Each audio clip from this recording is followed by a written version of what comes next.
mais ça restera. Ça t'a fait tomber quelque chose.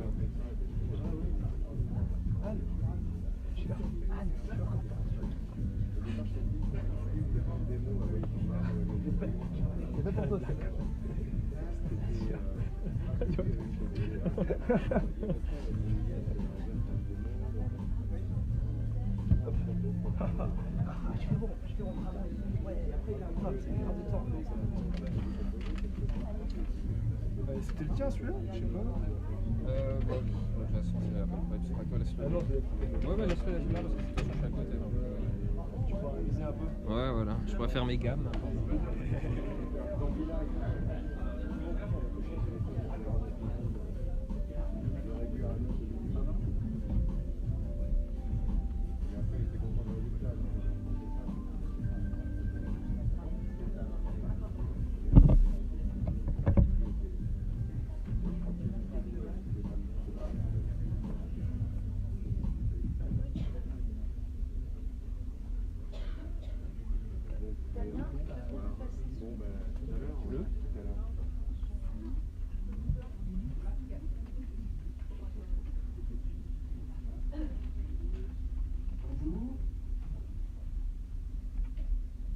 Allô?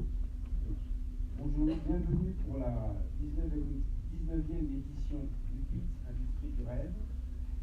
Si nous avons réussi à exister si longtemps, c'est que nous sommes, dès le départ, un lieu de liberté et de débat.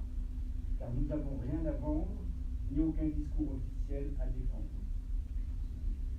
Les officiels ont parfois le défaut de vouloir éliminer ces poils à gratter, même s'ils finissent par reconnaître leur utilité. Dans notre longue histoire, je prendrai un exemple, celui du numérique. Le discours officiel a longtemps été de combattre cette révolution au nom des habitudes et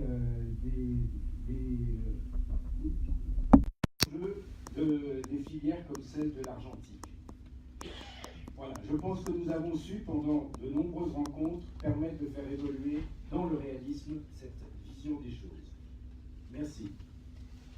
Bonjour à tous, donc bienvenue à la 19e édition de l'Industrie du Rêve qui est consacrée cette année au Royaume-Uni. Donc nous sommes tout à fait contents d'avoir des intervenants émérites qui sont venus de Londres et vont nous parler de ce qui se passe en ce moment au Royaume-Uni et de, en effet, confronter les points de vue, tout à la fois sur les échanges artistiques et tout ce qui est relatif aussi au financement des films. Donc, je vous dis le programme de cette journée. Donc, nous commençons cette table ronde. Donc, je vais commencer par les jeunes femmes, les femmes. Donc, Gabrielle Tana, qui est là-bas, vous voyez, que faire un petit signe, qui est donc la productrice de The White Crow. Vous pouvez applaudir, surtout quand vous verrez le film ce soir.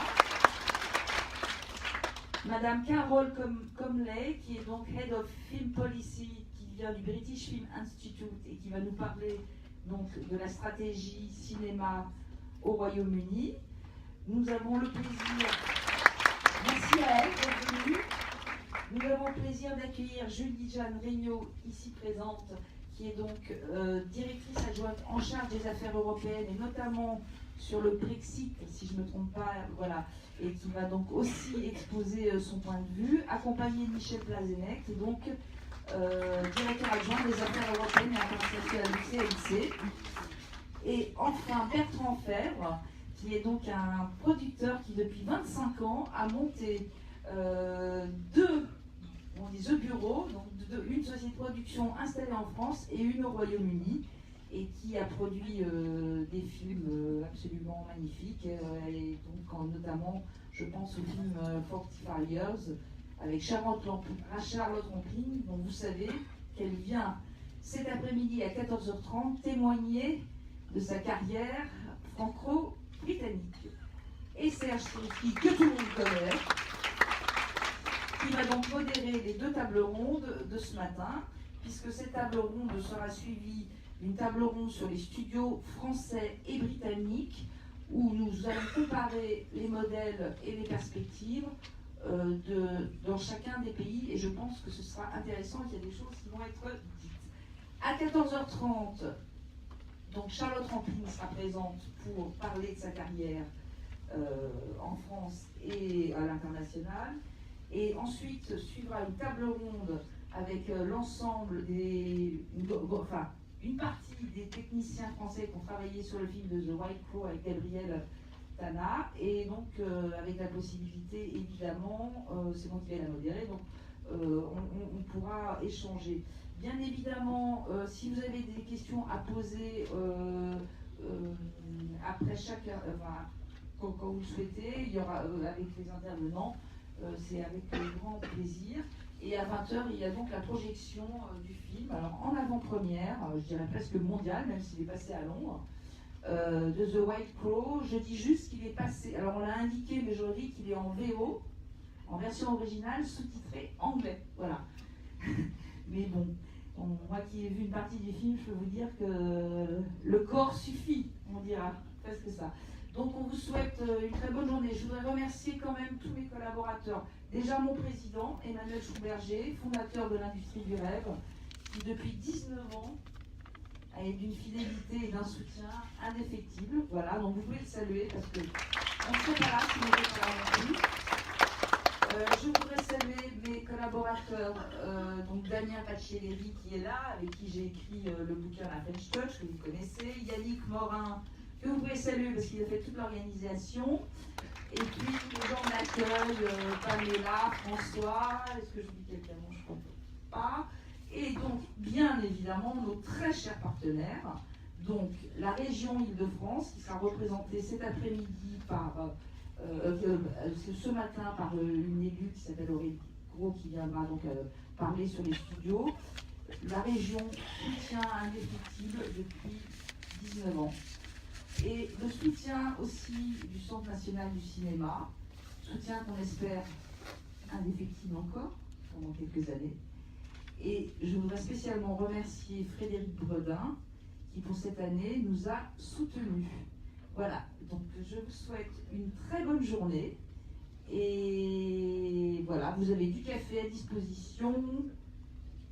Et on commence. Allons-y, donc je déclare ces 19e rencontres ouvertes.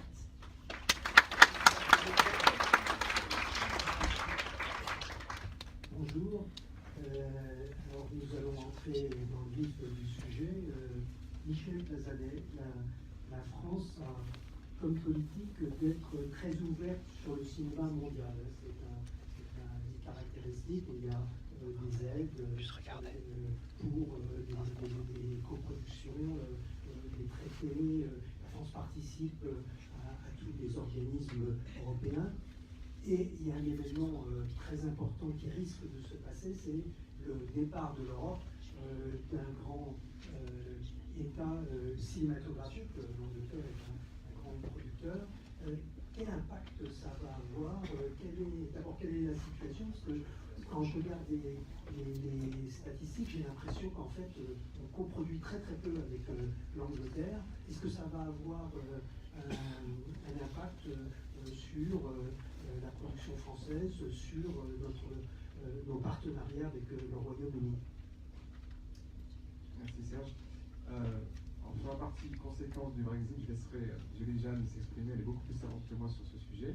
Moi je vais me contenter dans un premier temps de faire effectivement un état des lieux de la coproduction franco-britannique, et c'est vrai qu'elle est quantitativement assez faible. Si on regarde donc les films ayant fait l'objet d'une coproduction officielle entre la France et le Royaume-Uni depuis 2013 à 2018, donc ça fait 6 années pleines, il y a seulement 21 films de long métrage qui ont été coproduits. Donc c'est des chiffres, si on les compare à ceux qu'on a avec des pays comme l'Allemagne, l'Italie, et a fortiori la Belgique, et puis avec lequel la France coproduit plus, sont des chiffres très inférieurs. Et c'est une situation qui n'est pas nouvelle. Hein. On a signé un accord de coproduction avec le Royaume-Uni en 1994, donc c'est un accord qui a près de 25 ans, et c'est vrai qu'il n'a jamais été vraiment fructueux. Alors on va essayer de voir pour quelles raisons. Je pense, alors, après Carole au nom d'Olivier Faye pourra me contredire, hein, de ce qui nous semble au CNC, c'est qu'effectivement le Royaume-Uni Europe assez particulière.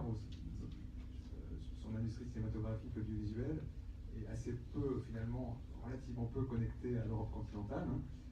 Le Royaume-Uni travaille énormément avec les États-Unis, notamment en accueillant énormément de tournages américains. L'essentiel des tournages américains en Europe ont lieu au Royaume-Uni. Ils font travailler énormément de Britanniques. Je pense que c'est un sujet qui va être abordé sur la deuxième table ronde. Il y a aussi le fait que voilà, il y a une interconnexion au-delà des tournages forte avec les États-Unis en termes de distribution, en termes d'exploitation. On voit bien que le marché britannique, c'est un marché qui est ultra dominé par les films américains. Il part des marchés très élevés. C'est un marché dynamique qui fait beaucoup d'entrées, qui est en expansion d'ailleurs, qui a un nombre d'entrées le deuxième derrière la France en Europe, mais avec une moins grande diversité que le marché français et donc une domination très forte des films américains. Et donc le fait qu'il y ait peu de coproduction entre la France et le Royaume-Uni, c'est pas un fait unique, c'est-à-dire que dans les faits, le Royaume-Uni coproduit assez peu avec l'ensemble des pays européens.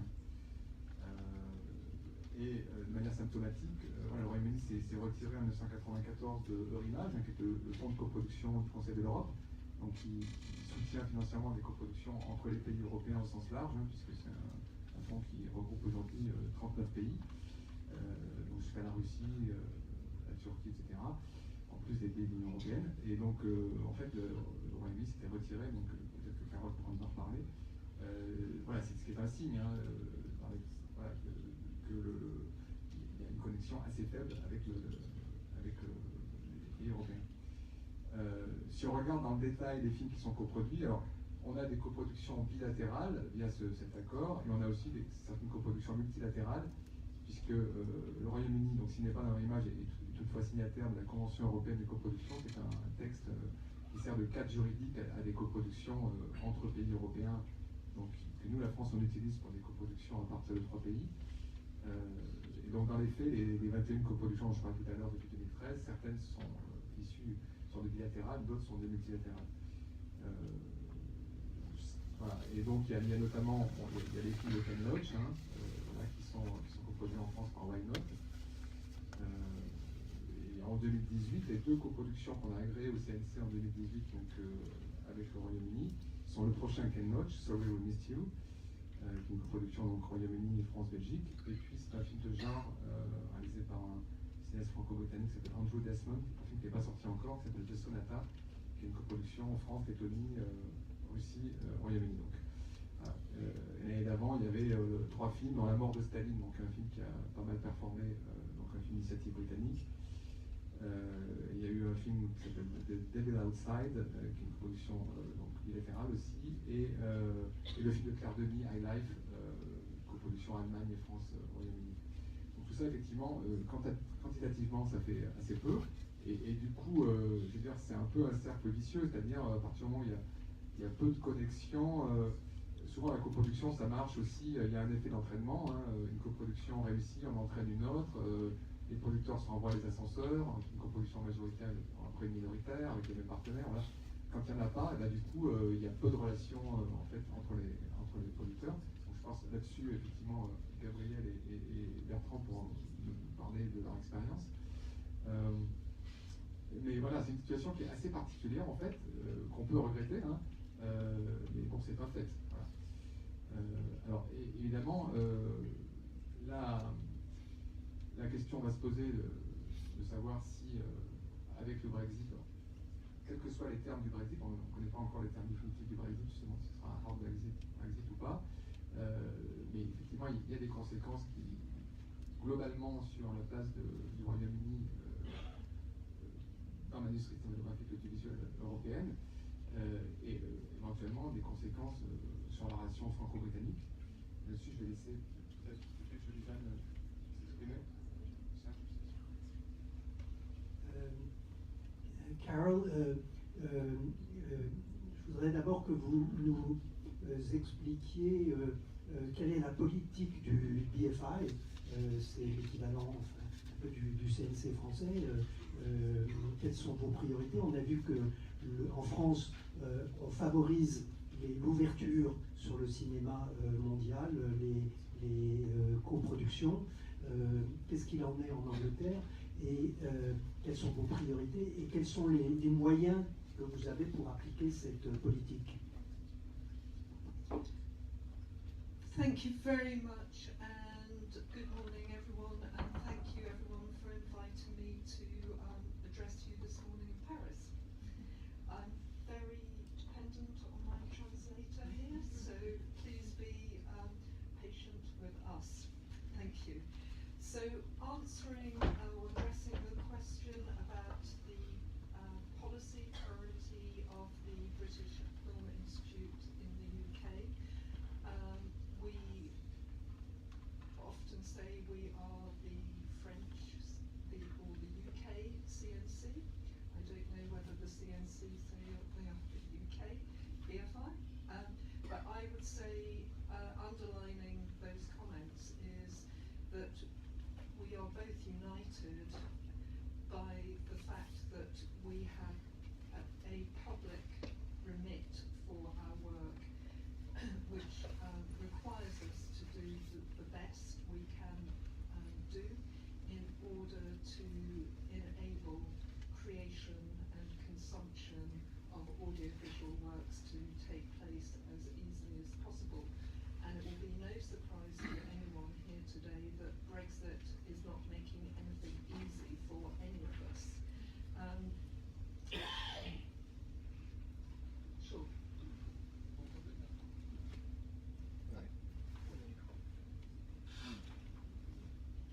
Allô? Donc, bonjour à tout le monde et merci de l'accueillir. Elle est donc au BFI, ce qui en Angleterre ils disent est le CNC français. Je ne sais pas si le CNC se définit comme le BFI français ou non. Mais elle pense que comme le CNC, le BFI sont unis dans un programme, ils sont des institutions publiques, et donc ils ont un devoir d'exemplarité et de faire du mieux qu'ils peuvent. Et pour faciliter et aider à la création et donner au public les meilleurs produits, si je peux dire, enfin, les meilleurs films pour eux. Et effectivement, le Brexit, quoi qu'il arrive, ne facilitera pas les choses et est un problème à régler. So just a little bit more from me at the moment, which is maybe to provide a little bit of difference in the description we've heard this morning about the CNC, where I know it's the focus of this morning's discussion, but we've dived immediately into co-production, which is very important, of course, but certainly our discussions in the UK with our government and with our professionals is that whilst co-production is really, really important when it comes to discussing the issues that have been raised by Brexit, we're constantly being asked by our government to explain why it matters. Why does it matter? Why does audiovisual matter more than financial services or as much as agriculture, for example? So talking about numbers of co-production, very useful information, but what's really, really important is to talk about why that matters. And I think one of the things that CNC and BFI do share is that it does matter, of course, but we must also remember that other things matter in the audiovisual world. Just mentioning a few things, starting with audience consumption and what those audiences see, which does link, but not just to co-production, in terms of audiovisual heritage, and in terms of audiovisual education. All those issues are raised by the issue around Brexit. Donc, on va faire une petite description de plusieurs points qui sont abordés.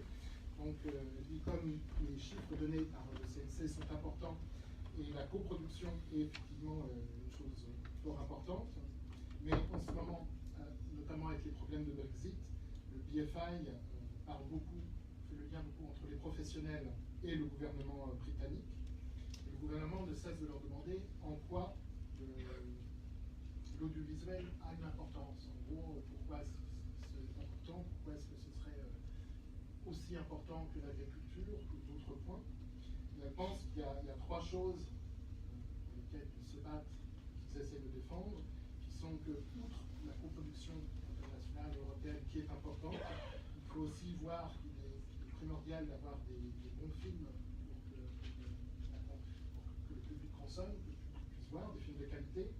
L'héritage cinématographique et audiovisuel et aussi une importance éducationnelle, enfin dans l'éducation, l'éducation dans l'audiovisuel. Is that okay for now? Est-ce que ça suffit? Take the other microphone. Take it other and give me this one because Je vais poser des questions en anglais et traduire tout de suite. Carol, could you explain us, the BFI subsidizes British films. How many British films do you subsidize every year? What's the average and the maximum? Je demande combien de films anglais sont subventionnés par BFI chaque année. Quelle est la subvention moyenne et la subvention maximum pour qu'on situe par rapport aux aides du CNC. Okay, so the British Film Institute has in total about 70 million euros a year. The microphone closer to the mouth. Okay, thank you. So the British Film Institute has about 70 million euros a year from government. But as I'm sure many of you around this room know, most of the public money that comes out for film, especially for creation, in the UK comes out as tax breaks, not as grants, subsidies, using words mentioned before. So in the UK, probably the money coming out for creation is over 200 million euros a year, and that comes out for film, but also more recently it also comes out for high-end television, video games, children's TV, animation. So when you look at the UK as a whole for creation, let's call it 200 million euros a year as tax breaks, plus call it 6 million a year in selective funding, which is awarded by the British Film Institute. Donc le BFI a à peu près 70 millions d'euros par an du gouvernement britannique. Mais il faut savoir, comme je pense que la plupart d'entre vous savez déjà, mais que je veux rappeler qu'en Angleterre, la plupart, la majorité de l'argent public vient en fait des taxes, et enfin ne viennent pas vient par les tax shelters, et non pas par des dons directs, des allocations directes du gouvernement. Et ces choses par les crédits d'impôt sont à peu près équivalents à 200 millions d'euros par an. Et donc, pour la création, il y a à peu près ces 200 millions et 60 millions du BFI, pour à peu près donc 260 millions d'euros au total. Et cette création est pour le cinéma, mais aussi récemment pour d'autres éléments audiovisuels, comme les programmes télé, le film télé de qualité, la télé pour enfants, les jeux vidéo et l'animation. And another question, why did the British get out of Euromatch? The tendency is that Euromatch has more and more countries who are members, and the British walked out. Pourquoi, je pose la question, pourquoi est-ce que les Anglais sont sortis de leur image? Leur image a de plus en plus de participants qui sont bien au-delà, qui vont bien au-delà de l'Union européenne. Et comment se fait-il que les Anglais, eux, sont déjà sortis? I thought that question may come up this morning. Surprise, surprise, no surprise. So, as many of you will know the UK government did make the decision to withdraw the UK from Euromage probably 20 years ago. So actually I wasn't around at the time when those decisions were being taken. But as, again, many of you I think will know, over those 20 years, what I do know is that not ever a year goes by without the government and more recently also the British Film Institute being asked by producers, by directors, by creators, why can't we rejoin Euromage? And any of you that have looked at the BFI's work recently will see that we have been asked by government to do a paper, to do an analysis about the pros and cons of the UK rejoining Euromage. Clearly Brexit provides a particular moment for that review to take place. Donc ce n'est pas une grande surprise que cette question lui ait été posée. Elle pensait qu'on lui demanderait pourquoi les Britanniques avaient quitté Eurimage. Elle ne peut pas répondre directement. La décision en fait a été prise il y a 20 ans, à un moment où elle n'était pas présente dans ses fonctions actuelles. Mais elle dit que depuis ces 20 ans, il ne se passe pas une année où les créateurs, qu'ils soient producteurs ou réalisateurs, auteurs, ne demandent pas au gouvernement et au BFI est-ce qu'on ne peut pas revenir dans Eurimage. Et vous êtes peut-être au courant que récemment le gouvernement a demandé au BFI de faire une évaluation avec les idées pour et les idées contre, enfin les effets positifs et négatifs, qui verraient l'Angleterre rentrer à nouveau à Eurimage. Et elle trouve que le Brexit est un bon moment pour se poser cette question. Yes, you have something to add? Perhaps just to add, it's been mentioned earlier that of course the UK, because it is a Council of Europe instrument, not a European Union, we are a member of the European Co-Production Convention, and Brexit will not, as far as we know, make any difference to our membership of Council of Europe and therefore to the convention. Elle voulait juste souligner que le Royaume-Uni fait partie du Council of Europe, du Conseil européen, et que par ce biais-là, ils sont signataires de la Convention de coproduction européenne, et que pour ce qu'elle en sait et ce qu'elle imagine, Brexit, si ça se passe, n'affectera pas leur adhésion à ce Conseil. Merci. Alors je vais poser une question à Bertrand Fèvre. Bertrand Fèvre, vous êtes producteur à succès en France et puis en Angleterre, avec des films connus, je ne vais pas les énumérer. Et ce qui est frappant, c'est que vous avez fait quasiment pas de coproduction entre la France et l'Angleterre. Pourtant, pour un producteur, c'est un peu le meilleur des deux mondes, parce que vous pourriez cumuler les subventions, les avantages de la réglementation française et des aides du CNC, des chaînes, etc., avec le financement britannique. Pour vous, vous ne faites quasiment jamais appel à cette possibilité. Comment vous l'expliquez? Il y a plusieurs raisons. D'abord, il y a une raison technique qui se contourne, mais en général, vous n'êtes pas supposé coproduire avec vous-même, entre deux pays d'Europe, même si vous avez deux sociétés. Les deux sociétés sont séparées. C'est moi l'actionnaire principal des deux, mais il n'y a pas de lien économique, enfin capitalistique entre les deux.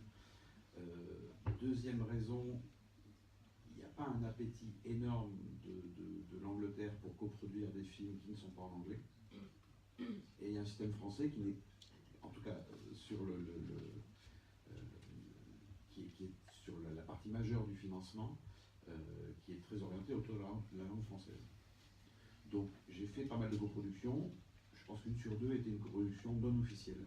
C'est-à-dire que c'était vraiment pour des raisons soit d'intérêt artistique, soit de localisation de tournage, mais pas de financement.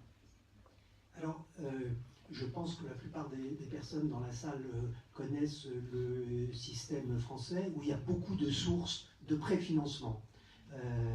Au Royaume-Uni, il y a le BFI, enfin, il y a le crédit d'impôt, mais il y en a qui est plus intéressant que le français, mais il y a les subventions de BFI, de la BBC ou de Channel 4, mais c'est assez limité. Comment est-ce qu'un producteur monte son financement? D'abord, à part le crédit d'impôt, il n'y a pas ce qu'on appelle, il n'y a pas de subvention. C'est-à-dire que ça n'existe pas, le concept de subvention, même de la part du BFI, n'existe pas, c'est des investissements. Et pour donner une idée, parce qu'on parle, le budget d'investissement annuel du BFI dans la production de films forts et de la BBC correspond à peu près à 30 à 40% de l'obligation de Canal+ en France. Avec ça, il faut faire une industrie, en tout cas une industrie indépendante. Excusez-moi, j'ai perdu la question. Non, c'est comment on arrive à monter le financement d'un film britannique indépendant? Principalement, vous le faites avec un des deux, enfin, avec...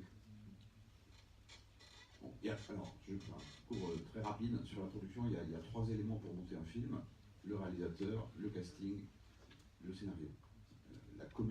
L'aspect commercial de ces 3 éléments fait que si vous avez les 3 qui sont au top, vous financez où vous voulez. Donc là, vous pouvez avoir du crédit d'impôt, du BFI, du BBC, des MG internationaux, etc. Si vous avez 2 de ces éléments, vous allez panacher pas mal d'argent du marché et un peu de subvention, donc un peu de tax credit, peut-être du BFI.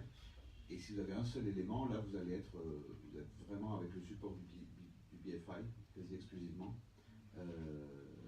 Mais avec un système de développement et de production qui est beaucoup plus collaboratif qu'en France.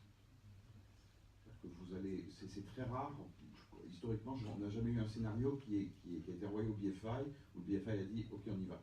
Il y a toujours des allers-retours, des suggestions, des remarques, des script meetings, pour qu'on arrive à une forme qui plaise à la fois aux investisseurs et aux créateurs. Et le BFI, c'est plutôt des films d'auteur où ils peuvent aider et investir dans des films commerciaux? Carole va répondre. Carol, does the BFI invest mostly in what we call film d'auteur, or you could invest in commercial films?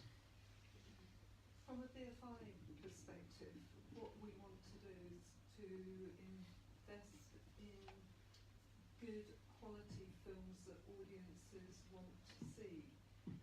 Of course, we would like them to make some money for the creators, as well as returning some money into the pot of the BFI, so the BFI can invest in future films.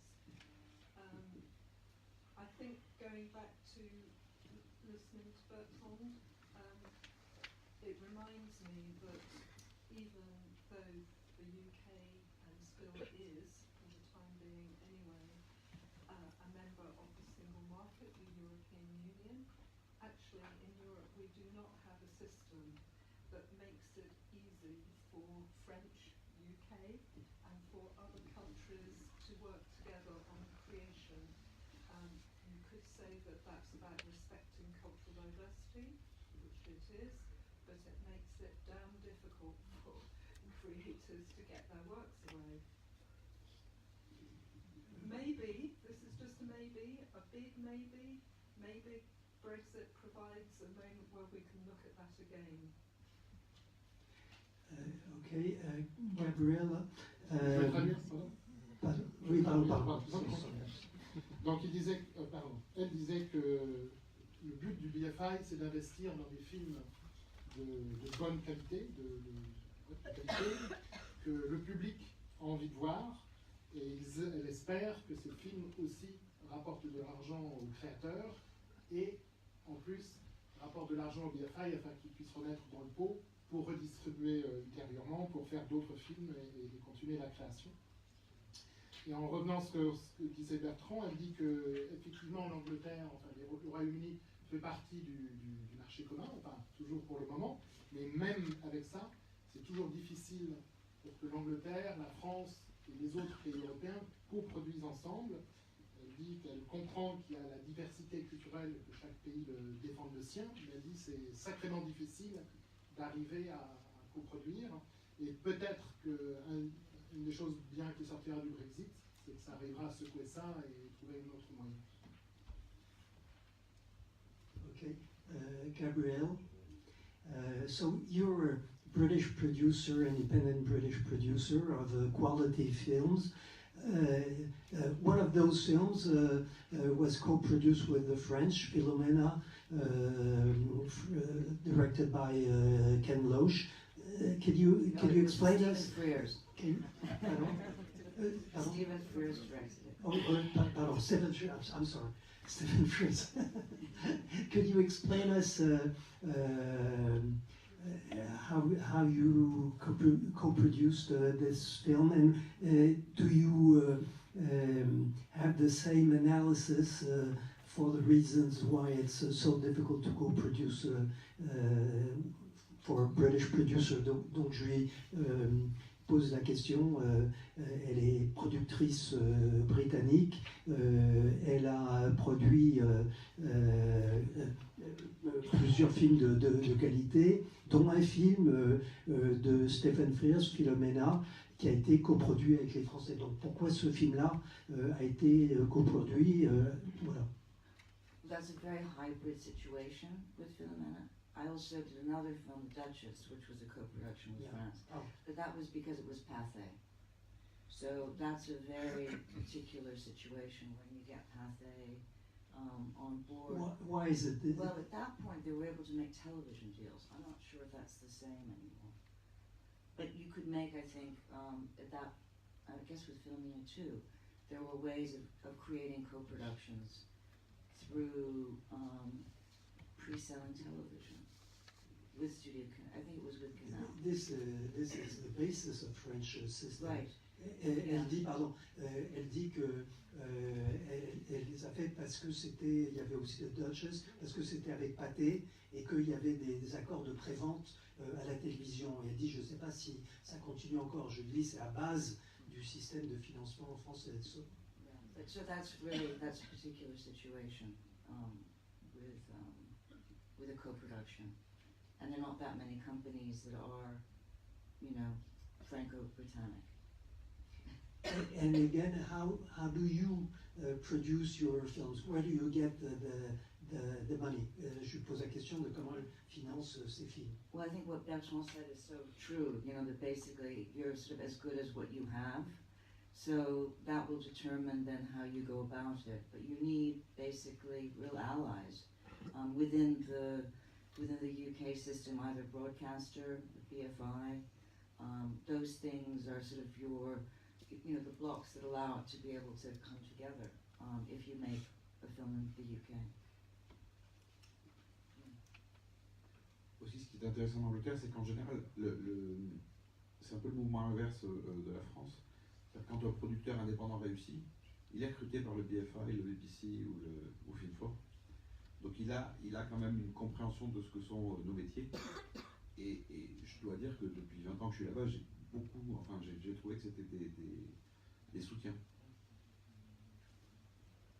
It's true. I mean, they become your allies once they know that you know what you're doing. Then you're really part of the community.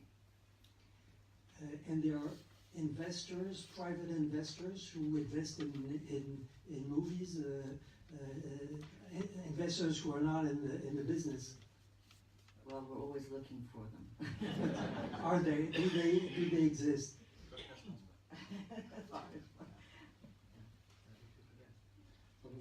Donc, Gabriel disait auparavant qu'en fait, il y a peu de sociétés purement franco-britanniques, donc peu de coproduction directe. Et elle disait, comme elle voulait souligner ce que disait Bertrand, et qu'en fait, on est peu aussi bon qu'on est. Donc, c'est à la société, enfin, de production d'avancer et de chercher ses propres alliés, que ce soit le BFI, mais aussi des diffuseurs. Et à la question de savoir s'il y a des investisseurs privés, elle dit oui, mais il faut les chercher. And only if they make their money back will they come back again. So it's a tough one. Oui. Il y a eu historiquement des fonds d'equity, mais qui faisaient principalement des films américains et qui avaient des slots pour des films anglais. Et après, il y a un système, dont peut-être Carole pourra parler, ou Gabriel, qui sont les EIS et SEIS, qui sont des fonds, l'équivalent de fonds TEPA, mais qui sont capés en termes de budget et qui, enfin, rarement investissent sur des films qu'on voit ensuite sur les marchés, parce que le principal intérêt pour eux, c'est la défiscalisation, et c'est pas du tout la circulation des films. And generally, that money actually is given to companies that they know are going to actually be able to invest that money in a, I guess, in a way that is going to be transparent. Oui, ces fonds investissent dans des sociétés de production dont ils savent que leurs comptes seront transparents. We've said that Great Britain is the country where most of the American blockbusters are made. I imagine it has an impact on the cost of films, because sometimes the Americans call technicians in France because there are no technicians available in England. Does it have an impact on independent production? Je pose la question, je dis que la plupart des blockbusters américains maintenant sont produits en Angleterre, qui est le nouvel Hollywood, à tel point qu'à certains moments, ils appellent des techniciens français parce qu'il n'y en a pas de disponible au Royaume-Uni. Est-ce que ça a un impact sur la production indépendante? J'imagine que les coûts doivent augmenter. C'est très dur de donner une réponse précise. C'est un système, en tout cas les techniciens travaillent sur un système totalement différent de la France. À peu près tous les techniciens ont des agents. Il n'y a aucun minimum syndicaux. Donc vous pouvez avoir des films à 100 000 livres comme à 100 millions de dollars. Il n'y a pas de règles obligatoires, à part le droit du travail. Il y a des horaires de travail beaucoup plus longs. C'est des journées de 12 heures. Et il y a énormément de gens qui travaillent dans ce secteur. Jusqu'à présent, que ce soit avec l'arrivée de Netflix, Amazon, etc., qui ont lancé pas mal de productions, j'ai pas entendu parler de pénurie de techniciens. Et il y a toujours des gens qui veulent rentrer, et donc de toute façon, vous aurez des degrés d'expérience divers, mais moi je ne me suis jamais retrouvé en panne de techniciens. But it is about quality, you know, and I think that becomes more complicated because everybody wants the best. Yeah. So, but you know, what is great is, I think, and this is what's a bit concerning about Brexit, is that having that exchange of working with people from all over. I think that's so great. And it would be a shame to see that become more complicated.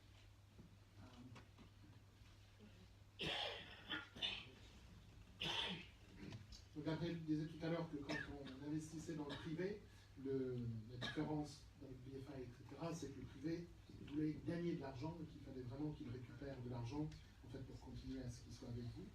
Et là, pour continuer ce que disait Bertrand, il disait que le problème des techniciens, c'est plutôt dans le top, dans les techniciens de qualité, où que tout le monde s'arrache. Et la peur qu'elle a, c'est qu'avec le Brexit, ça peut casser cet échange, enfin ce flux, où les gens viennent d'autres pays d'Europe et où les Anglais vont vers les autres pays.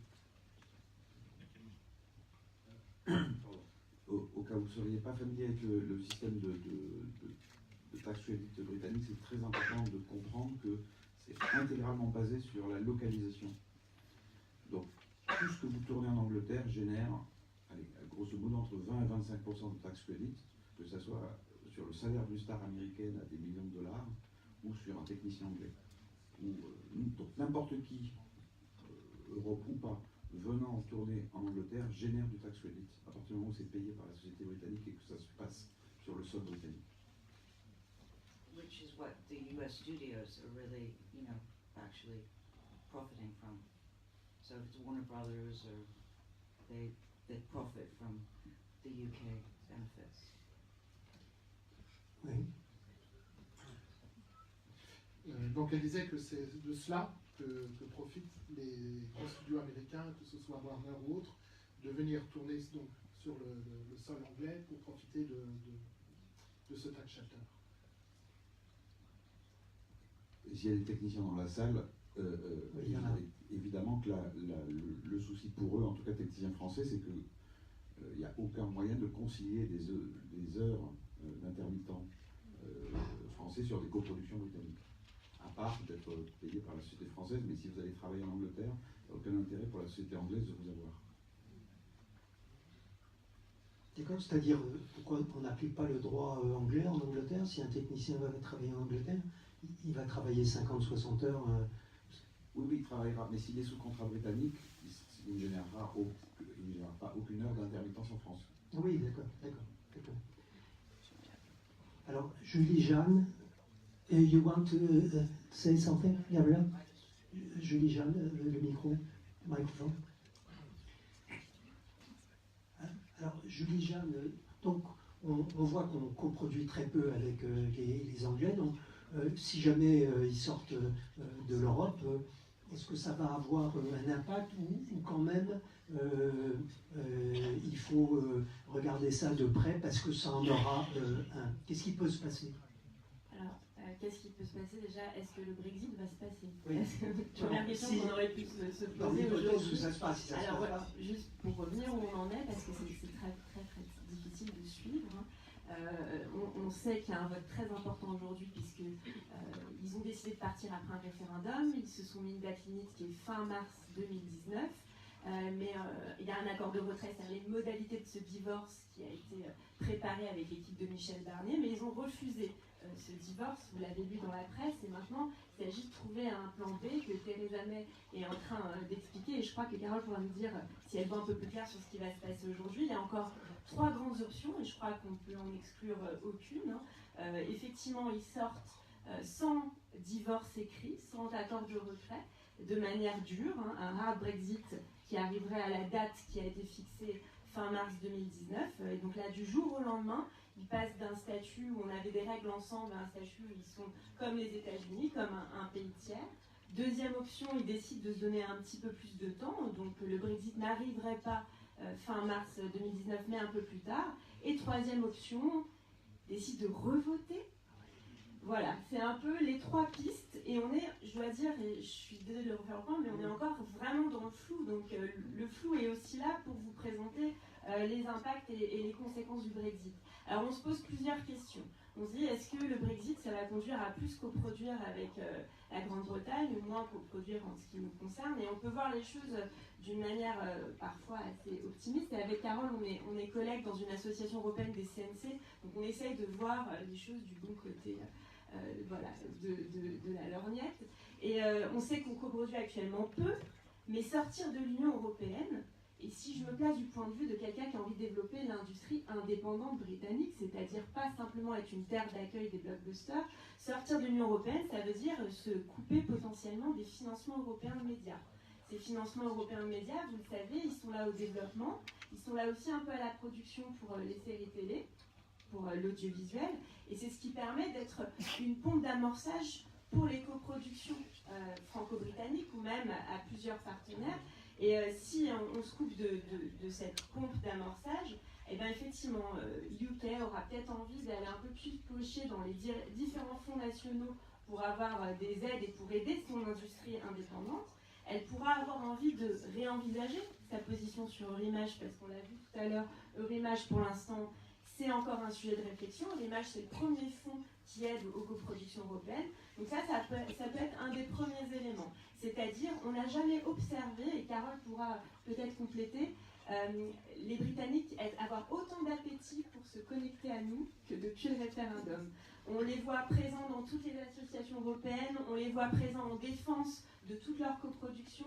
Donc il y a comme un désir de se sentir encore proche et connecté, en tout cas pour ce qui est de la partie culturelle du secteur, de se connecter à nous. Donc il y a peut-être des pistes pour qu'on coproduise plus. Je vais juste vous dire des éléments sur lesquels on sait que ça ne va pas changer, pour au moins avoir quelques bases de repères. On sait que la Grande-Bretagne, quand elle produit un film, une œuvre 100% britannique ou une œuvre coproduite avec nous, elle rentre dans le quota des œuvres européennes. C'est-à-dire, vous savez, il y a un quota pour les chaînes en France, qui est de 60% d'œuvres européennes, 40% d'œuvres expression française. Et très bientôt, il va y avoir aussi un quota pour les services en ligne, qu'on s'est tous un peu battus pour qu'il y ait un quota sur les services qu'on appelle non linéaires, les Netflix, les Amazon. Donc ils exposent au moins 30% d'œuvres européennes. Et la première chose qu'on sait, c'est grâce au Conseil de l'Europe, donc du coup pas grâce à l'Union européenne, mais grâce à cette adhésion au Conseil de l'Europe auquel la Grande-Bretagne tient désormais beaucoup, ils vont conserver ce passeport européen pour leurs œuvres. Et c'est très très important parce que l'ironie du sort, c'est que les Britanniques ils détestaient les quotas jusqu'à ce qu'ils se rendent compte que c'est quand même un truc génial parce que leurs œuvres, même s'ils sortent de l'Union européenne, leurs œuvres pourront continuer à être vendues dans de bonnes conditions aux chaînes et aux services à la demande. Donc ils sont devenus de grands défenseurs du quota parce qu'ils veulent rester dans le quota des œuvres européennes. Voilà, ce qu'on sait moins, c'est ce qui va se passer pour la mobilité des talents. Et ça, c'est un sujet que les producteurs ont tout de suite évoqué. Effectivement, il faut que ça bouge entre nos pays, que ça bouge facilement. Ils ont parfois besoin de Français, ils nous envoient des Britanniques, des talents, mais aussi des freelances. Est-ce que cet espace sans frontières va demeurer? Eh ben non, en tout cas pas tel que c'est maintenant. Et tout dépend des modalités du divorce. Si on se met d'accord sur à des régimes un peu particuliers, ou si on se met d'accord sur rien, eh ben, il y aura des contrôles, il y aura des démarches administratives, et ce sera clairement moins facile qu'avant.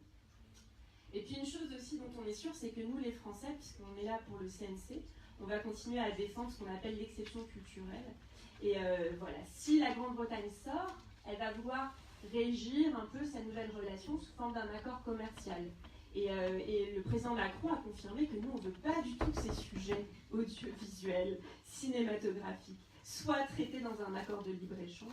Donc il y a une lettre qui est sortie. Et donc voilà, ce qu'on sait aussi, c'est que la France va demeurer fidèle à elle-même, à promouvoir l'exception culturelle. Et puis voilà, pour terminer, on est dans une position un peu schizophrène parce que nous, on a envie de faire des choses avec les Britanniques, avec ceux qui font du cinéma exigeant, indépendant, et tous ces projets de coopération dont Carole a parlé, mais on est aussi vigilant parce qu'il y a toujours des sujets d'attractivité du territoire.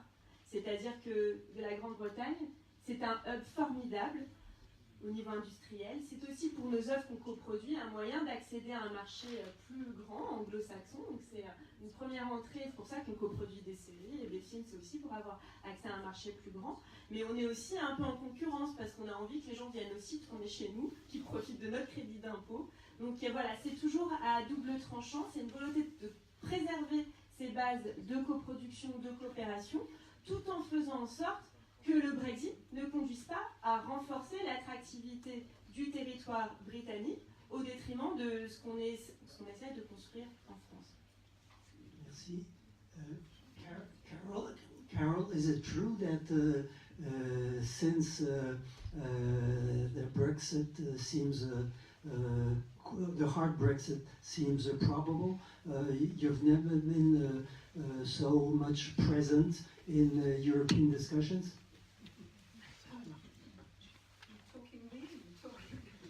No, when I say you, I say the British.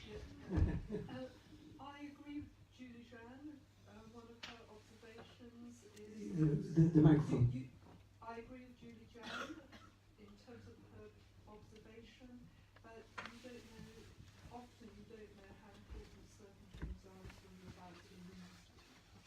So in terms of the audiovisual sector in the UK, immediately after the referendum, the audiovisual sector and indeed also the arts community in the UK, it's been a sector or sectors that have been very, very loud with our government to say that you say, government, audiovisual is really important.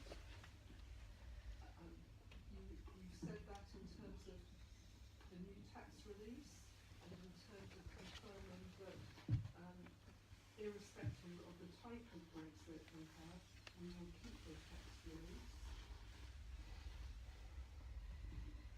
So the way that audiovisual works, picking up on points made earlier, particularly by the producers, is it's having really good networks of exchanges of professionals and ideas and skills, and that's what's really important that we manage to hang on to, maybe improve.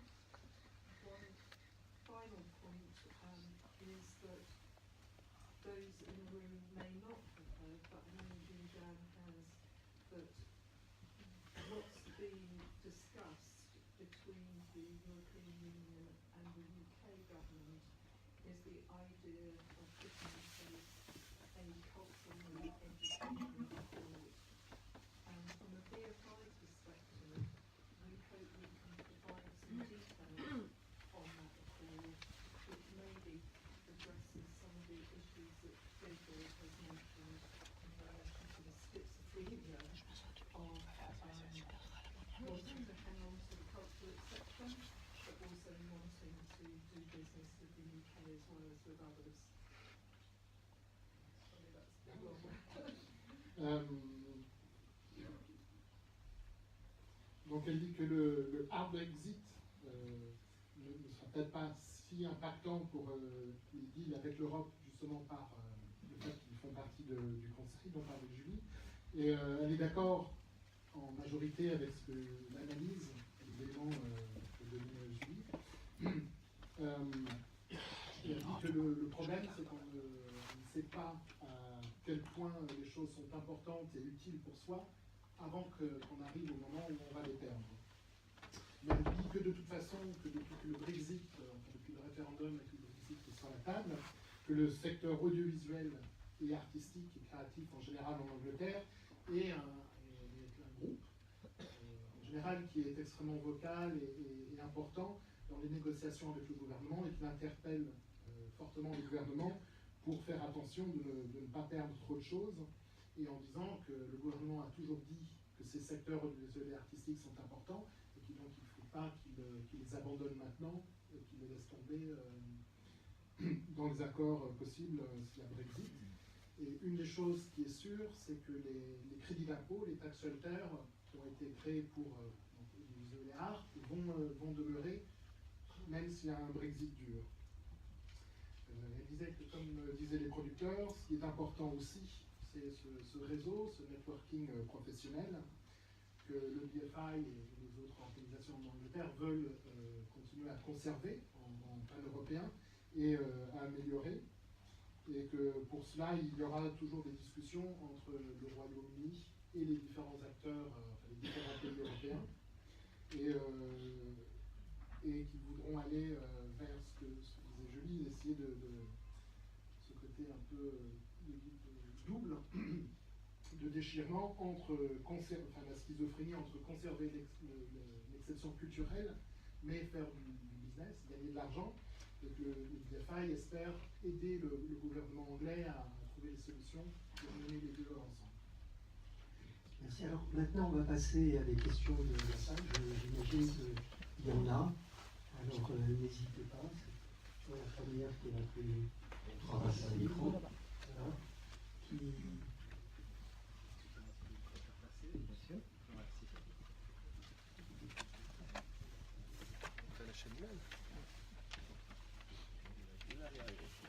Vous me présentez, s'il vous plaît? Oui, bonjour, Bernard Reynaud.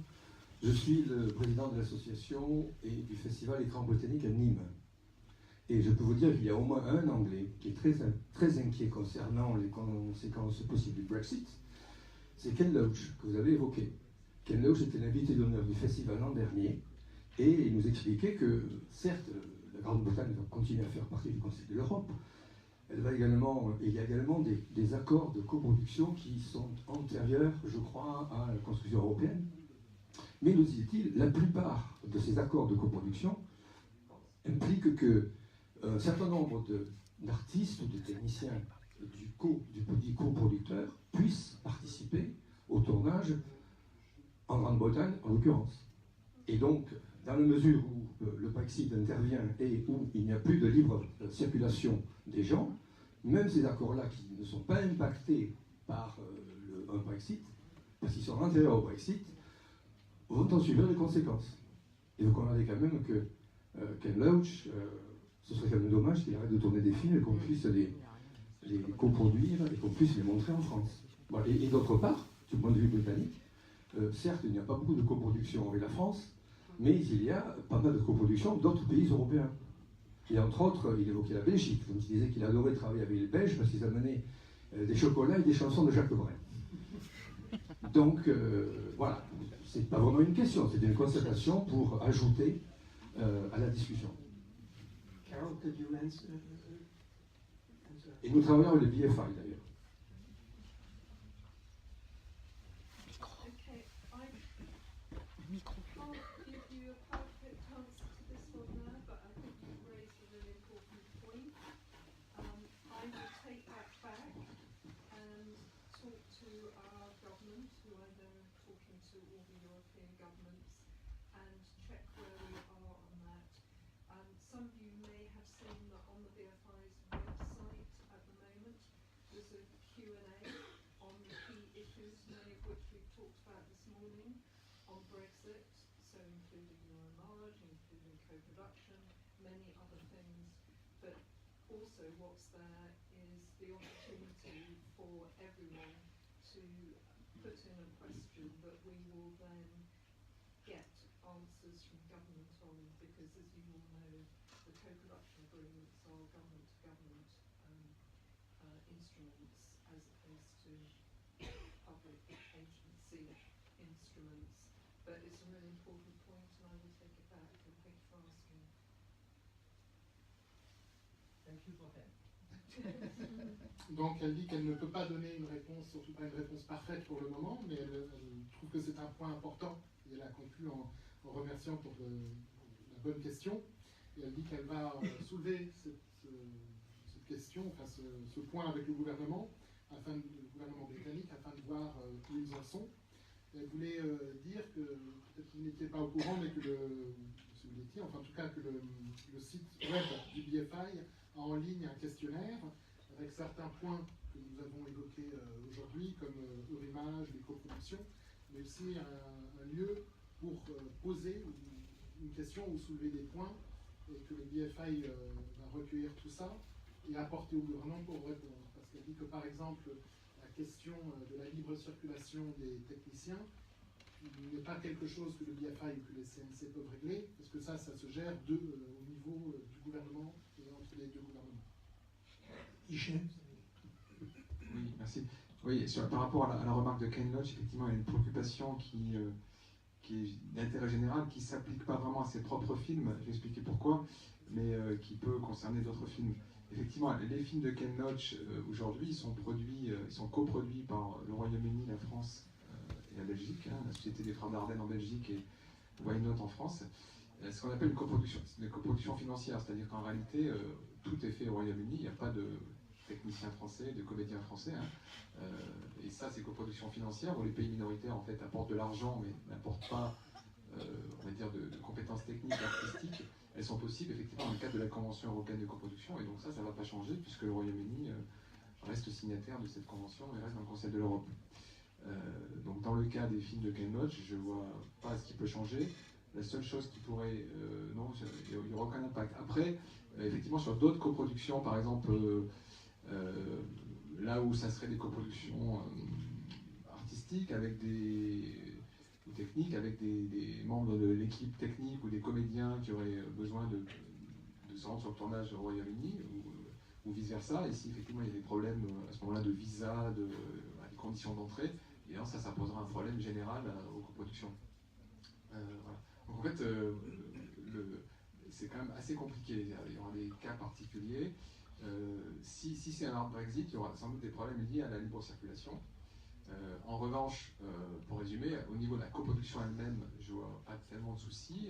Jean a dit que sur les œuvres de Ken Loach resteront aux œuvres britanniques des œuvres européennes, donc rentrant dans les quotas des chaînes de télévision de l'ensemble des pays européens.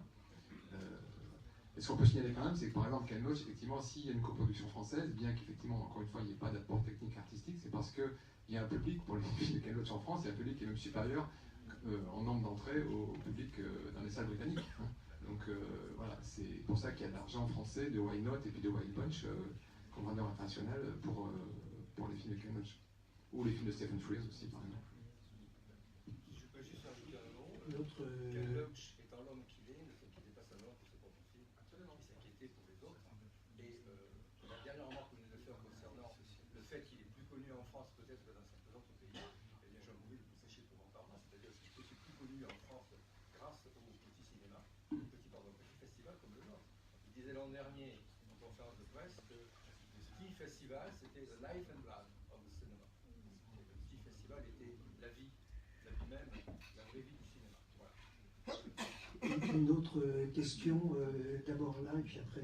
Le micro arrive. Ici, le micro. Le micro arrive.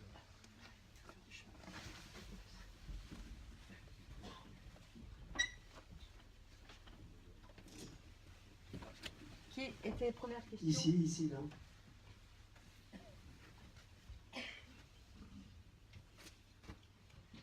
Merci. I've got a question for Carol. My name is Jill. Hi. Vous pouvez vous présenter? Excusez-moi, j'ai une question pour Carole. Je vais expliquer en français. Je vais poser la question en anglais, après je traduirai ma propre question. Okay. Could you introduce yourself? Oui, je suis donc Jill Officer, je suis productrice exécutive. J'accueille des équipes anglophones qui viennent tourner en France, notamment dans le domaine de la télévision, des séries et des émissions de divertissement et documentaires. Carol, hi, and Gabrielle, hi. So I'm a fixed line producer here. I'm British, as you can tell, and I welcome film teams, Anglophone film crews from across the world when they come and film in France. I'm very concerned about Brexit, as we all are. And the question that I wanted to ask both of you is twofold. Are you thinking that Brexit may have a spin-off effect where, because travel, and I'm not talking about co-productions or subsidies, but the logistics of us filming may become trickier for sending crew to European countries? Do you think that could have a positive effect on the UK? And I'd like to say we need to talk about the UK as a whole and not refer to the UK as England, because England is not a synonym of the UK. I'm Northern Irish, born in Scotland and raised in England. England is one of 4 countries where we film across the UK. That's a very important point I'd like to raise to the French. Do you think that Brexit could have a positive impact in the UK and that it will see a more insular amount of filming because people won't sadly be able to as easily travel, be it because of carnets or the costs of logistics and moving gear or visas or work applications? And then on the flip side of that, for somebody like me who's welcoming Anglophone crews, this is the first January since I started my business 5 years ago that it's been very, very quiet. And I speak on behalf of all the other fixers with whom I'm friends that operate in the same field. Again, not talking about major Netflix, Amazon series and feature films, I'm talking about television. Do you feel that there is clarity from the government on what is in place for the BBC and Channel 4? My clients who want to come and film in France, I have big production companies filming in April, and today they don't know what the modalities are to come and film in France. And it's having an impact now, because now is when we're planning what's happening later in the year. So that's a twofold question. Donc je vais traduire ma propre question, je vais essayer de résumer.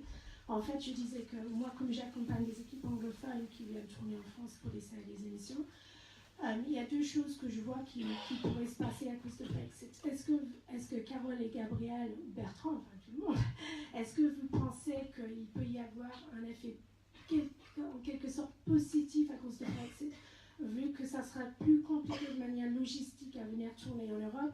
Est-ce que ça va forcer une espèce de insularité en Royaume-Uni où les producteurs britanniques sont plus contraintes à filmer en Royaume-Uni, mais ça va accroître le nombre de tournages sur le sol britannique? Et puis, dans un deuxième temps, est-ce que,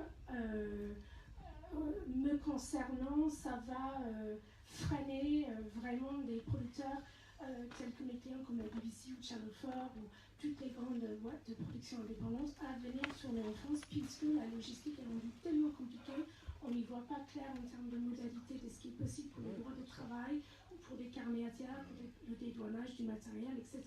Et une chose que j'avais pas dit en anglais, les charges sociales que Bertrand a évoquées en France étant plus élevées que les techniciens en Royaume-Uni, ça veut dire qu'en fait il y a un gros problème quand les Britanniques ou les anglophones veulent emmener leurs techniciens ici, parce que soit ils en ont et ça coûte plus cher, le matériel ici est plus cher à louer qu'emmener leur propre matériel, mais si un problème de dédouanage et ils ne peuvent pas l'amener, ils sont obligés, ça va hausser le coût, donc du coup ils ne vont plus venir tourner en France.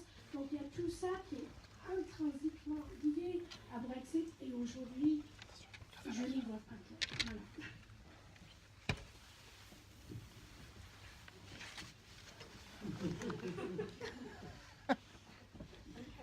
Microphone closer to the mouth.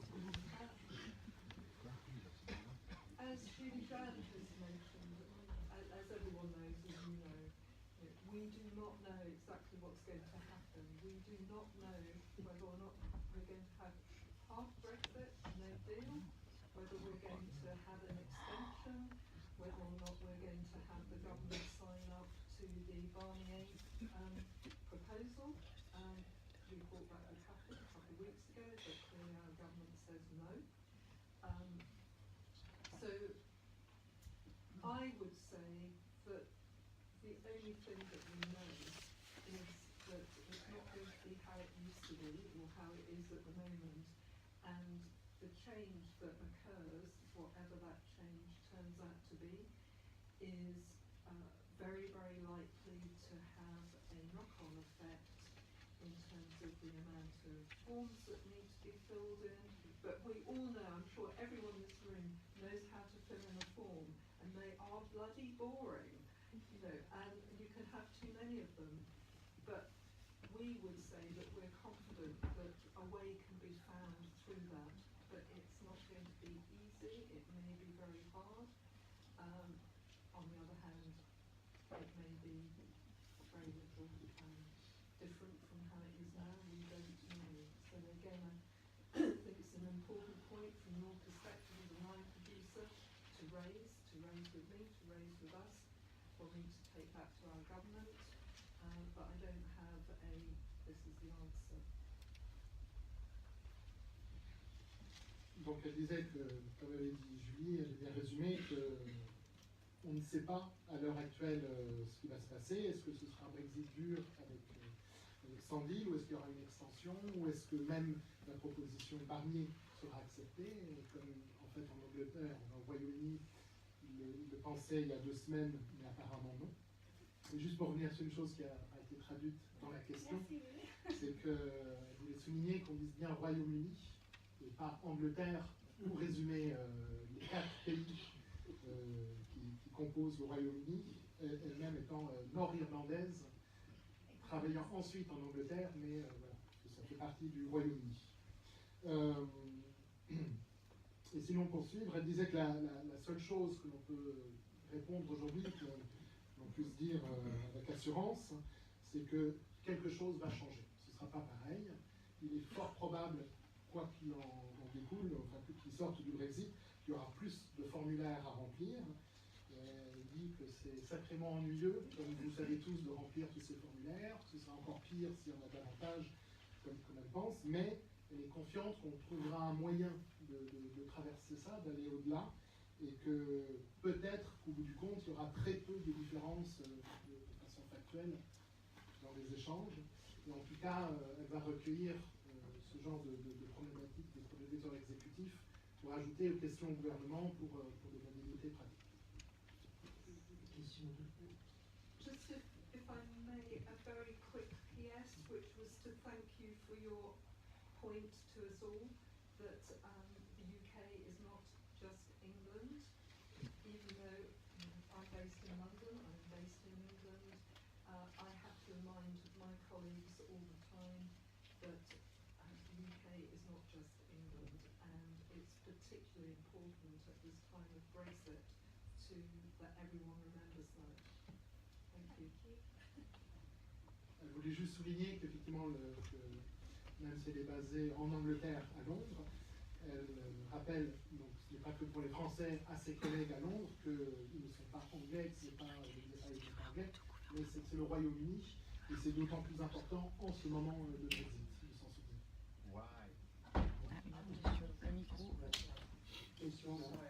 I think what you were saying about how it could be positive, I don't think isolation is ever a positive.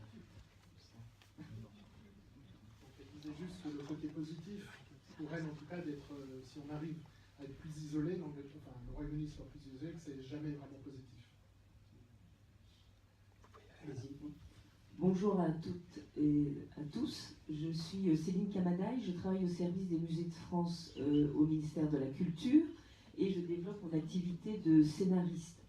Alors, j'aurais une question pour tout le monde, les producteurs, productrices, les personnes du CNC et Madame Carol Conway. Alors, c'est autour de l'exception culturelle. Ça fait longtemps que je n'avais pas entendu ce mot. Alors, j'aimerais savoir ce que vous pensez de l'exception culturelle. Est-ce qu'il y a une nouvelle évolution de cette exception? Et est-ce que l'exception culturelle n'est pas une fausse bonne idée? Merci. Je ne demande pas à tout le monde de répondre, peut-être le CNC et Carole. C'est sûrement pas une fausse bonne idée, c'est même la meilleure idée qu'on a eue au cours des 50 dernières années. L'exception culturelle, c'est ce qui permet à l'industrie européenne du cinéma et du visuel de survivre. Si on n'avait pas exception culturelle, on aurait une part de marché du cinéma américain de 95% absolument partout. On ne pourrait pas développer nos propres films. L'exception culturelle, c'est une doctrine qui vise à défendre la diversité culturelle et en passant effectivement par des moyens qui sont un peu coercitifs, exception, c'est bien ce que ça veut dire, et qui sont le fait de pouvoir mettre en place des mesures discriminatoires au profit de sa propre industrie nationale et européenne pour se protéger contre un pays en situation d'hégémonie, les États-Unis, pour être clair. Donc voilà, et il n'est pas question de baisser la garde.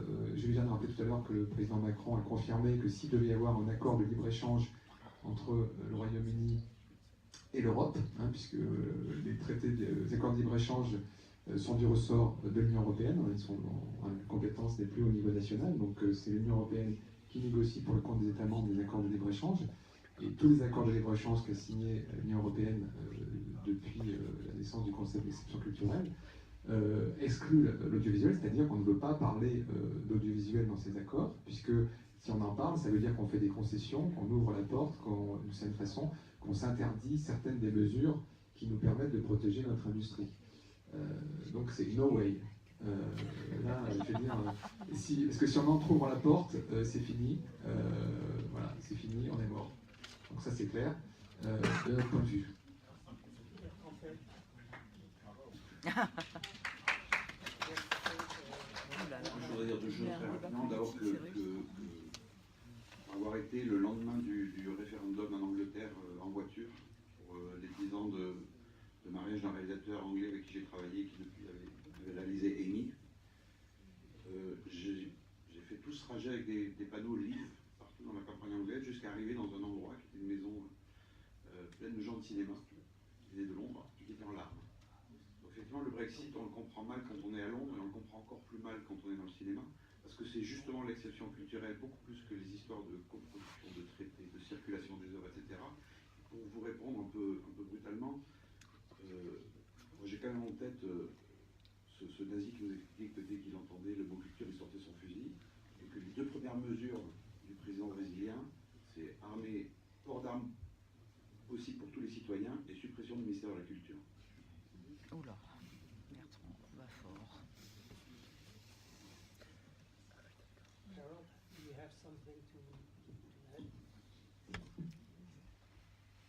Just to say that in terms of the cultural exception, in terms of my own professional involvement with it, it was particularly around the revision to the cinema communication that was done a few years ago, when with the CNC and with our other European counterparts, we had to make a case or not to the European Commission for all of our member states being able to put in place cultural policies for audiovisual and funds for audiovisual to enable local works to be made. So that has worked and it continues to work.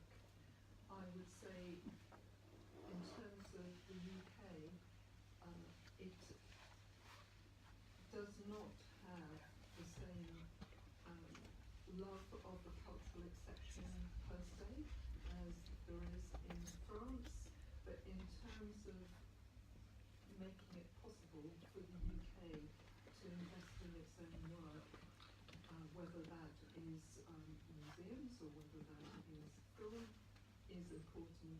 And if the cultural exception is what enables that to happen, then it's a good thing. Is it the only thing that could make it happen?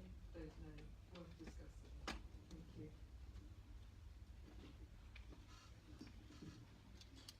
Donc pour parler de l'exception culturelle directement dans ses compétences professionnelles et ceux sur lesquels elle a travaillé, elle a fait partie de la commission cinéma qui, avec le CNC et d'autres groupes de soutien audiovisuel nationaux, européens, ont travaillé pour revoir les politiques et les fonds dans les divers pays, pour proposer à la Commission européenne, pour voir comment continuer cela et le soutenir. Elle a dit qu'elle trouve que c'était positif et que maintenant chaque pays peut soutenir par exception et par des aides leur production locale. Et elle pense que ça fonctionne et que ça continue de fonctionner. Effectivement, au Royaume-Uni, il n'y a pas le même amour pour l'exception culturelle que l'amour qui existe en France. Mais elle dit que tant que cela aide à produire, que ce soit du cinéma ou des musées ou des œuvres artistiques dans chaque pays, c'est quelque chose de valable. Maintenant, est-ce que c'est le seul moyen de faire cela? Ça, c'est un autre débat, une question qui peut être posée. Bonjour, mon nom est Renaud Mathieu, je suis producteur exécutif, directeur de production, donc d'origine canadienne installé en France depuis un certain temps. Donc j'ai eu l'occasion de travailler plusieurs reprises avec les Anglais. Et une des surprises que j'ai eues en venant en France, bon, je m'en doutais déjà un peu avant, mais c'est que la France a beaucoup d'accords de coproduction avec un nombre impressionnant de pays. Il y a un seul accord, et donc avec le Canada, au niveau de l'audiovisuel.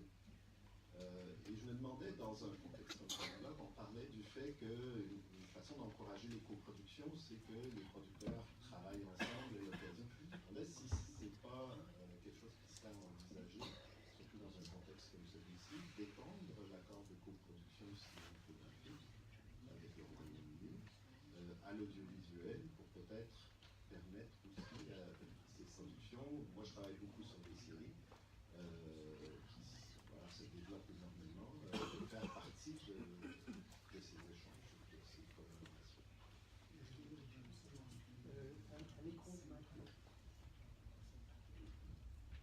Merci pour la question. C'est une question qu'on nous pose souvent. Justement, la France a 57 accords de coproduction cinématographique. En matière audiovisuelle, nous n'en avons que 2 avec le Canada et un signé tout récemment avec le Brésil. On se demande si on ne va pas le remettre en cause vu le gouvernement. Donc, en fait, en matière audiovisuelle, les accords de coproduction avec les pays européens ne servent pas à grand-chose. C'est pour ça qu'on n'en signe pas. En réalité, je ne vais pas entrer dans la technique parce que c'est assez compliqué. Mais en gros, un accord de coproduction sert surtout à européaniser les collaborateurs du film qui ne seraient pas européens. Puisqu'on a une grille européenne pour pouvoir agréer les films ou les œuvres visuelles, les CNC, pour qu'ils puissent rentrer dans le système de soutien. Il faut que les principaux collaborateurs du film, réalisateurs, collégiens, techniciens principaux, soient européens. Et la vertu de l'accord de coproduction, c'est par un tour de magie, ces collaborateurs, on les rend européens même s'ils ne le sont pas. Donc dans le cas effectivement d'une relation avec le Royaume-Uni, ça n'a pas de sens puisqu'ils sont déjà européens. Voilà.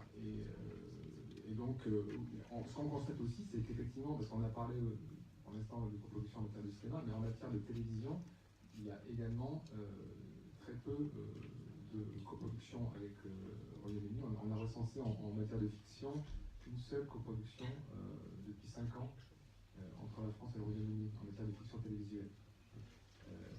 Donc c'est une relation qui est également assez peu développée. Il y en a en documentaire, mais en fiction télé, très peu. Mais encore une fois, un accord n'apporterait rien en fait. C'est-à-dire qu'aujourd'hui, une coproduction, si un producteur britannique, un producteur français se mettent d'accord pour faire une œuvre audiovisuelle, que ce soit un téléfilm ou une série, voilà, il y a un minimum de dépenses en France à faire, mais ça c'est également pour les productions 100% françaises. Il n'y a pas de... L'accord de coproduction n'apporte rien. Donc, par contre, il apporterait effectivement avec un pays extra-européen.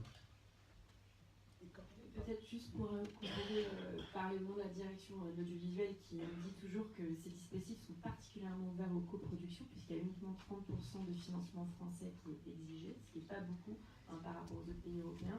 Et peut-être pour madame, important de savoir aussi qu'il y a des dispositifs qui sont pour les scénaristes, pour que des équipes de scénaristes européens travaillent ensemble. Il y a un tout nouveau dispositif qui s'appelle Cocoli, qui vient de sortir pour les séries, pour permettre qu'il y ait des writers' rooms qui se créent entre un scénariste français, un polonais, un anglais, pour essayer de créer une dynamique européenne de coproduction de séries. Donc je vous invite à regarder parce que voilà, on a des dispositifs qui marchent déjà bien et effectivement pas nécessairement besoin d'un traité ou d'un accord pour stimuler cette coproduction audiovisuelle. Je crois que quand on parle de l'Europe, c'est l'Europe du Conseil de l'Europe, c'est-à-dire il y a dedans la Turquie et la Russie. Donc c'est vraiment une grande partie des pays avec lesquels on est susceptible de faire des coproductions. La compréhension que j'ai, moi, des accords de copro, c'est que ça ne sert pas seulement à donner une citoyenneté européenne, c'est aussi que ça ouvre chacun des producteurs aux meilleures conditions, comme si c'était une production nationale. Ça ouvre l'accès au soutien. Aujourd'hui, rien n'empêche effectivement une coproduction franco-britannique d'avoir accès aux aides du CNC, à partir du moment, comme le disait Julie Jeanne, il y a 30% du budget, du financement qui vient de la France. Une question. Allez, deux dernières questions. Bonjour. Je m'appelle Nicolas Botti, j'ai un site spécialisé sur le cinéma britannique qui s'appelle Cinéma de Rien. Cinéma de Rien, ça peut sembler un nom bizarre, mais c'est une allusion à la citation de Godard qui disait que les Anglais font ce qu'ils font toujours dans le cinéma, c'est-à-dire rien. Voilà, et ce qui d'ailleurs permet de rappeler à quel point la France la cinéphilie française a un mauvais œil sur le cinéma britannique. Alors, le cinéma britannique, c'est toujours amusant, parce qu'effectivement, du coup, comme je suis français, que je suis fan du cinéma britannique, je suis souvent amené à comparer les deux. Et il est vrai que là, on ne parle pas du tout des mêmes choses. Enfin, la première crise du cinéma britannique économique, elle date des années 20. Les États-Unis ont toujours considéré l'Angleterre comme leur chasse gardée en termes de production cinématographique, et une porte d'entrée également vers l'Europe. Et également, il faut se rappeler d'une chose, c'est qu'on ne peut pas parler de cinéma anglais sans parler de télévision anglaise, puisque la production télévisée anglaise, par contre, n'a strictement rien à voir en termes de quantité, de qualité, par rapport à ce qu'on est capable de faire en France. Il faut se rappeler, on parlait de Ken Loach tout à l'heure, 1966, Cathy comme homme. Ça, je ne pense pas qu'on ait l'équivalent, même encore aujourd'hui, sur les écrans français. Donc on est quelque chose de très loin, et des gens comme effectivement Mackie également ont fait une bonne partie de leur carrière à la télévision.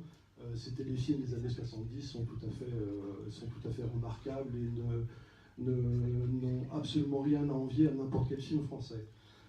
Voilà, ça c'est dit. On parlait, c'est l'histoire des quotas. Moi, la méfiance des Anglais envers les quotas, je la comprends parce que on a ce qu'on appelle dans le cinéma anglais les quotas movies. Et pendant longtemps, l'Angleterre a essayé de défendre le cinéma en imposant des quotas.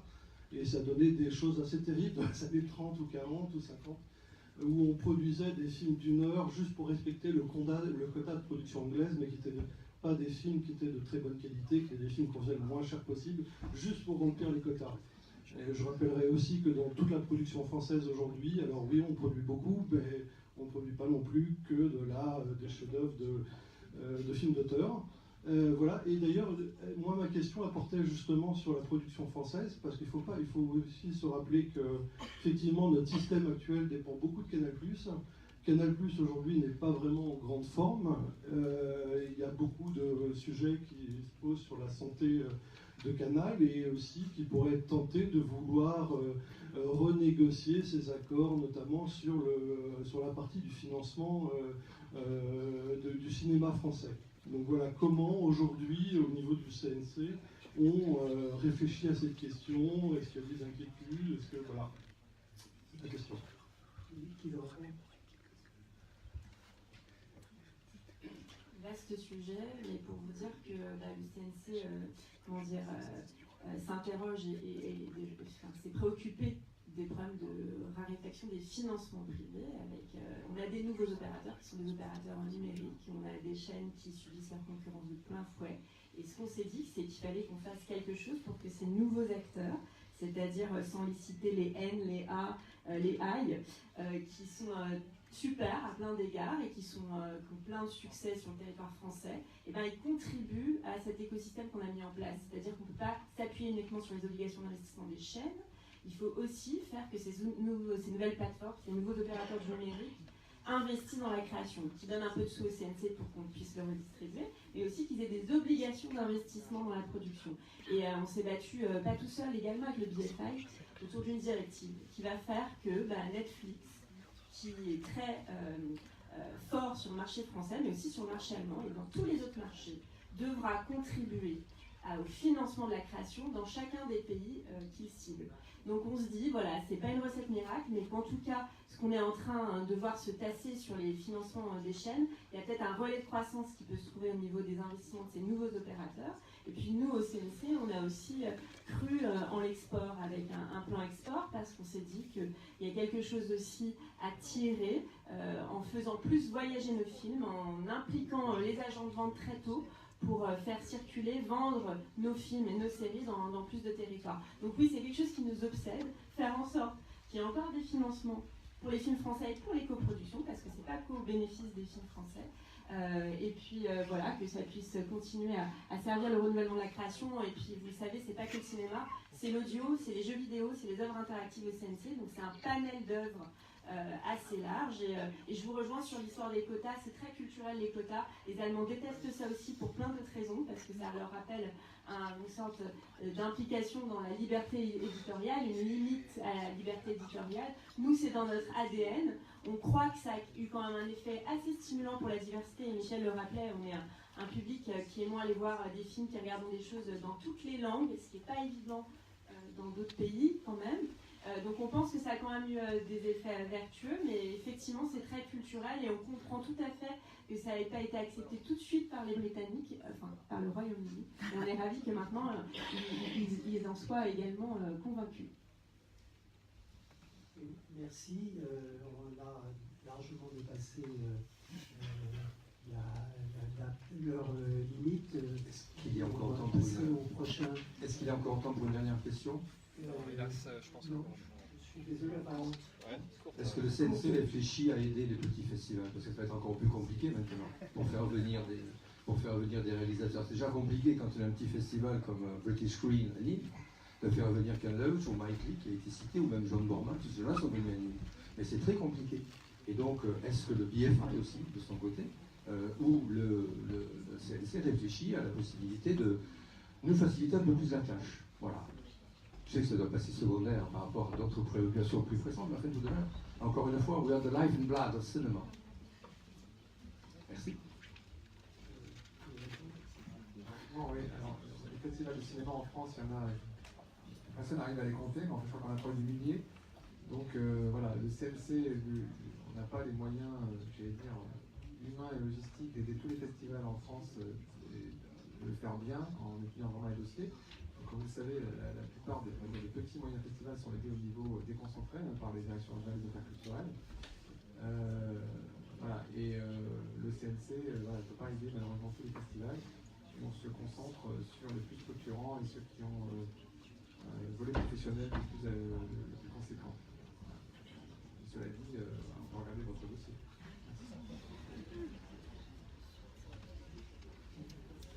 On doit vraiment arrêter, je suis désolé.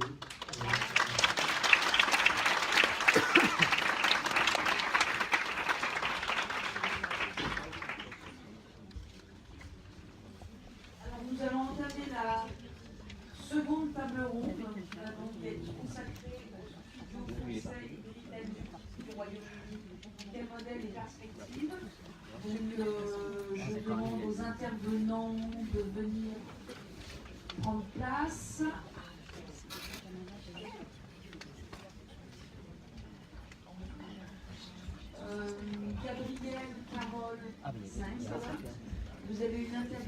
arriver. Je ne sais pas. Garance, je ne sais pas où Garance va vous emmener.